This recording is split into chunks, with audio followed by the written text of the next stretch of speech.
Hi, Greg Walden here with the Global Macro Strategy Report for Tuesday, July 2nd. Today, it is the U.S. It's not band on the run, it's bonds on the run. Why?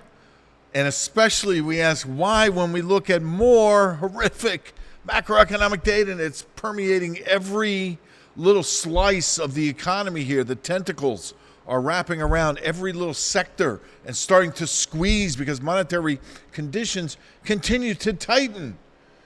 And when we talk about twin tower deficits, the trade numbers that were just recently released caught my eye within the context of public debt. And all of a sudden, the twin towers, debts and deficit, all kinds of risk suddenly appearing on the horizon potentially for the dollar, particularly as it relates to the yen, the Bank of Japan, bond yield differentials. Oh my God, so much going on here, so much to discuss, and a couple of ideas coming out of it. And at the very end here, we take a peek at energy as it continues to emerge towards a more bullish breakout scenario. We start with the numbers for trade, and keep in mind trade numbers are delayed a month. Like consumer credit from the Fed, several numbers are delayed a month. Trade is one of them. In this case, we're looking at the goods trade number specifically, not including services. So when we look at this, $100 billion a month deficit. This is only the second time in history, the first time being during COVID. All right, the deficit expanded by almost 3% year over year to hit that 100.6 billion mark. You can see it here deeper and deeper into the rabbit hole on trade as you see here. I mean, it really is demonstrative. And not only that, but much weaker than expected in back-to-back months. Back-to-back jacked. I mean, look at this. Looking for a 91 billion, you got 99. Looking for 96, you got 100. So much worse than expected. And when we look at the deficit, going all the way back to 1971 August when the U.S. closed the gold window, you can see the dynamics around how deficits, which is generated by basically importing more consumer goods than exporting anything, and the revenue and the whole thing about living beyond our means in the context of consumer credit and all the things that are tied to this. It is the whole cycle in a nutshell, just in a different form. And when you look at the roaring 80s, okay, the Reagan, the post-Reagan years, and then you had the 90s tech bubble, which at first was the technological advances in terms of price discovery, which was huge. All right. Then you got the 2000s housing/financial institutions bubble. All right. And then 2020 COVID. And now,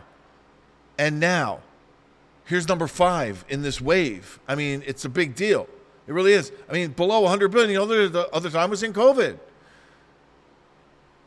When we look at the across the board year-over-year gains in imports, all the way even down to consumer goods, all right, capital goods, automotive even, food. I mean, it's really glaring relative to exports, which after capital goods and then other, really not much. I mean, consumer goods at 3.8, not terrible, but overall, I mean, you can see 5.7 versus 2.4 when imports are already higher, nominally in dollar terms. That's a big difference, and thus the widening deficit. Within this context, too, look at the exports on a monthly basis. Outside of consumer goods, 0.4, this was an across-the-board semi-bloodbath. When you talk about industrial supplies, when you talk about automotive vehicles, when you talk about other goods. And keep this in mind. Exports of cars way down, while imports of cars way up. Keep that in mind for a minute when we get to something more about automobiles and inventories of unsold cars, which we get to right here. So it's the next slides. 900 billion was wholesale. Now that was down from a year ago by 0.5%. All right, so a little mitigating factor here, but not in retail inventories. Up 0.7 or over 5 billion for the month, and up by 5% year over year. 5% increase in retail inventories. That's a pretty notable deal. And look at here, month to month, back to back. Here's April, here's May. 1.9, 2% increase in motor vehicle inventories, which are up 22% year over year. I mean, so you got these really bad numbers in housing. You have the really bad numbers here in motor vehicle demand, which has collapsed, inventory soaring.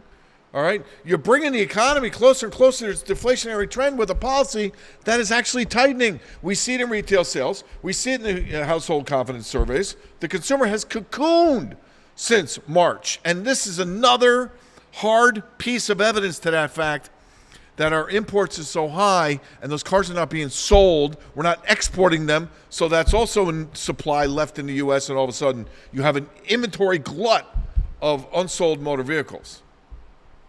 Oh, and yeah, it's applying to the labor market too. I've been talking about this for a while in terms of how really disconnected the BLS labor data has been versus the household survey, which has been terrible. All right. And in this case now, we've been waiting for this specifically to start to happen. And you're seeing it with the layoffs. ISM talked about it today, laying people off. That then now all of a sudden you have a big jump in the total number of people receiving unemployment benefits, up 7 of 8 weeks over that time frame, up 69,000 to reach 1.84 million, which is the highest since the pandemic was coming down. It's a 3-year high. And you can see this little acceleration really since the middle of April. Now we look at the ISM. Don't mind this, it's a typo, I'll fix it. This is the ISM PMI, all right, for manufacturing. It's sunk again 3 months in a row and has now been below 50 in 17 of the last 18 months. All right, and this was not a good number. I look at the comments. I mean, they use the C word all over the place. Yes, the C word, contracting. Contracting, contracting, contracting, and contracting. 4 times in 5 sentences. Contracting, contracting, contracting, contracting. Hello, do you think the economy is doing what? Contracting. All right? And Fiore, who I really like from the ISM, I mean, he tells it like it is. And in this case, he's pretty straightforward in saying, okay, that basically, where does he say this here? Due to current monetary policy. So demand remains subdued, unwillingness to invest capital. All right, revenue declines, pressure on profitability. Talking about the 14% negative GDP, up 10 percentage points from May when it was 4%. 62% of the overall GDP under attack here below 50 versus 55. So that's interesting. Not only that, 8 increasing, 9 decreasing, using the C word, contracting. Liquidity squeeze due to current monetary policy and other conditions. Monetary conditions are tightening here. I'm going to look at that more specifically in a second in terms of the evidence of that. The comments were really interesting. There were a couple of positive comments, but really the bulk of the comments were negative, and specifically kind of cuttingly negative. Orders are being cut with short notice, a ripple effect. There's a ripple effect already. I mean, the demand and inventories are no longer stable. All right? Order levels are weakening demand. We must reduce inventory levels. We're furloughed our workforce, portion of our workforce, because the backlog is decreasing. I've been talking about the backlogs have been decreasing for 5 or 6 months. Production is lower due to decreased demand, dampened demand, elevated financing costs. I mean, this is pretty blatant. But what's interesting here is there's actually light for the Fed here in that prices, the index came down, and this is a justifiable decline because you've gone from 30% of firms saying they're raising prices in April to only 20%. And that's 1/3 are that we're raising prices are no longer doing it. And more than that, the percentage lowering prices jumped 4.5 percentage points this month. It's gone from 9 to 16. The differential from plus 22 to plus 4. That's a big deal. This had been 16, 17, or 18, meaning all 18, were reporting increased prices. Now, 8 increasing and 3 decreasing. I can't remember the last time we saw 3. We would have 1 every now and it was usually agricultural and fishing or whatever the one was. But in the context of this, it was interesting to see 7 said no change. So essentially 10 industries out of 18 are not raising prices. I don't remember the last time it was that high in terms of the industry skew, 10 to 8 towards not raising prices. Now, in terms of the tightening, the tightening of the bond market, is not to be too surprised. I mean, honestly, when you really start to think about it, why? Because debt continues to skyrocket. 34.6 trillion now. This supply can be defined as a rising tide. It has accelerated since the pandemic, and it really hasn't slowed down. In the meantime, the demand, the buyers are fleeing, and some are turning seller. The Fed has turned seller in the sense that they're letting maturing bonds roll off, and they're doing it to a tune of still, not as deep as it was earlier in the year, but still $1.1 trillion on a rolling 52-week basis.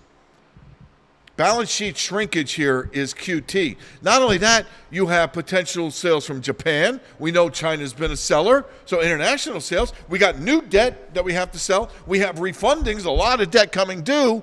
The supply is huge, and the buyers are running. I mean, you're going to have to borrow from the public, which, again, is like, the old P word. Yeah, grab them by the Ponzi scheme. I mean, when you talk about throwing in a year-over-year rate of appreciation in the dollar, which, if it breaks through this 106.50 level, becomes demonstrably higher, the Fed could be stealthily using the dollar to tighten the screws here. Because at a 5.5 rate against a PCE inflation below 3, you're punitively tight on the policy rate. With QT at 1.1, when supply is out going out the window on supply in terms of bond supply is a rising tide, and the buyers are tightening the screws, and the dollar just further tightens the screws. Now, what's interesting in the fixed income market is to know there's no change to the odds attached to one Fed rate cut this year, which is still 100%, and a second Fed rate cut, odds are 24% according to the forwards in the Fed funds futures. When we talk about the 30-year bond yield, it's up 31 basis points from last Tuesday, most of which came on Friday and Monday, and went from 434 to Monday's high of 465, 31 basis points. The Fed funds rates were flat, all right? What happens? The yield curve is now breaking out towards steepening, just like we see in Sweden, just like we have seen in so many other European countries, Germany and Sweden, the two particularly, that we're actually positioned to take advantage of. I've been talking about this for a while. It took a while to mature. I mean, this has taken 10 months to really mature because I really thought the breakout was coming last September. And it did, but it just really didn't get the firepower yet, and I think it's there now, towards a positively sloped curve that is steepening as the short end is going to be pricing in some Fed easing, all right, which may even stoke inflation in a stagflationary environment where it doesn't help the consumer, all right, that much, not immediately anyway. And in the meantime, supply crushes the long end as we keep borrowing more and more money. It's a very easy scenario to play out. So in that case, the long bond, a move below 115.30 is negative technically. A lot of damage to be done here. Look how this was turning positive, now turning back to the negative. The 200-day was kind of turning up. It actually was higher, and now it's back lower again already. All three moving averages now trending lower since yesterday. And in the meantime, the Japanese 30 years at a 15-year high of 2.25. I mean, holy mackerel, all right? And on a relative basis, when you talk about Japan holding the most U.S. Treasury securities of anyone at $1.15 trillion as of April of 2024, all right? No, China, too, by the way. They were at 1.34. Now they're at 770. And even the last time we talked about this, I think it was back in August of last year, was 800 and change. No, it was right here. It was December when it was 816. So, I mean, they've sold another $46 billion in bonds in the last 3 months, 4 months, $10 billion a month. In the meantime, the Fed's dumping, $100 billion a month, 80-ish a month relative to 1.1 trillion 52-week roll-off. I mean, this is significant, man. It really is. Now, in terms of Japan, all right, yields are rising because, of course, as I showed you the other day, retail sales above 3% umpteenth months in a row. You have inflation above 3% umpteenth months in a row. Or above 2% rather, umpteenth months in a row. And you have a very strong Tankan to the highest degree since 1991 in terms of service sector expectations for the third quarter business. I mean, wow. I mean, it's on fire. We've been saying this for a year and a half. That's why we made a lot of money at one point in the Nikkei. In this case, we have a situation where Japanese yields could be rising faster than U.S. yields unless this tilts over into U.S. yields rising too, and they're both rising. In that case, I don't know. Maybe that doesn't play out. But right now, I think the scenario is once the U.S. bond market maybe kind of calms down, or maybe it doesn't. I don't know. It's a chance it doesn't. This could be the blow up, and this comes in a weirdo way from Japan, where they're actually, selling U.S. securities and then taking that money, converting it to yen, repatriating it to support the yen through the transactions unwinding to security sales, where they're buying yen and selling dollars to support the yen, which is out of control, and the degree to which, you can see the bond yield differential has already bottomed. The yen has not. That is totally abnormal. It's a divergence and suggests, at least implies, a bullish divergence for the Japanese currency if the yield differentials continue to narrow the U.S. premium, aka shrink the Japanese discount. And I think this is made more realistic from the sense of this is the longest period, consecutive months of yen depreciation, 3+ years of depreciation in the Japanese currency. The only other time was 1995 to 1998, and that's the only other time in the last 4 decades. So in that context, you can see that the yen has had this historic depreciation, helped stoke sticky inflation, and a way to circumvent some of that would be to rein the yen in. And it's part of the reason the economy is so strong and the Nikkei's been so hot. So I don't know, do you want to give that up? Maybe the Bank of Japan doesn't want to. I don't know. But I think, in terms of the fact that gold has doubled in yen terms since 2019, you can't just let the purchasing power internationally of the yen depreciate so much it hurts your citizens. So in that case, I think there is a uncle point here, and you may have reached it. So I'm looking for some kind of short-term pattern that could allow us to have a decent risk reward and decent probabilities of buying and being long the Japanese yen. Now, again, in the same vein, the dollar above 106.50 would tighten the screws even more. Does the Fed really want to do that when they're already busting up employment, busting up the manufacturing sector, busting up housing, busting up the consumer, busting up retail sales, busting up, come on, man. At some point, the Fed has to at least give the market some sense of relief, I think, unless you want to say, well, gold's still high and the stock market's still at record highs. Why should the Fed let up? And there's a lot of people out there that would argue that the economy's strong. Of course, I could just totally trash that thought process with statistics. But the bottom line here is this continues in this channel. Right now, there's nothing really that's going to upset this unless the bond market gets out of whack.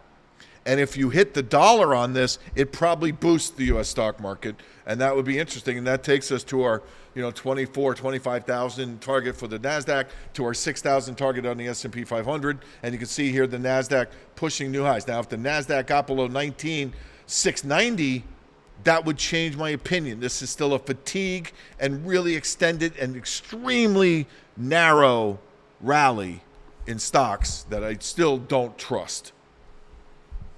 Now, quickly on energy, because it's playing out the way we thought it would. You're on the verge of a major breakout here in the USO. You can see that. We talked about this late last week, or was it early last week? I guess it was early last week. So the WTI looking to take out 86.73. This would be the spot contract, all right, the nearby on the weekly chart. So that's interesting. You're already at a 13% year-over-year rate, so you're kind of looking at some potential inflationary base effect dynamics on the CPI data coming from energy, which was the reason CPI was unchanged last month, was because gasoline was down 3.2. You're not going to have that luxury again this month, next month, and the coming months. Crude oil swaps, the forward, the DEES 12-month swap rate is $6. And that is extremely tight, trying to get supply to the market to meet the existing demand by paying a higher price for the nearby delivery. In terms of gasoline, still watching the September contract, but also looking at the December. We want to see if these back months that are lower price can really start to pick it up, and they have. And in this case, you're looking at the December contract through 229 being a major long-term breakout for gasoline. In the September contract, that same level is 265. So keeping an eye on that. And also the UGA gasoline ETF. This gets any print above $75, it would be a long-term bullish breakout. We continue to like the energy sector. That's it for today. Keep in mind, the Global Macro Strategy Report is research that pays for itself.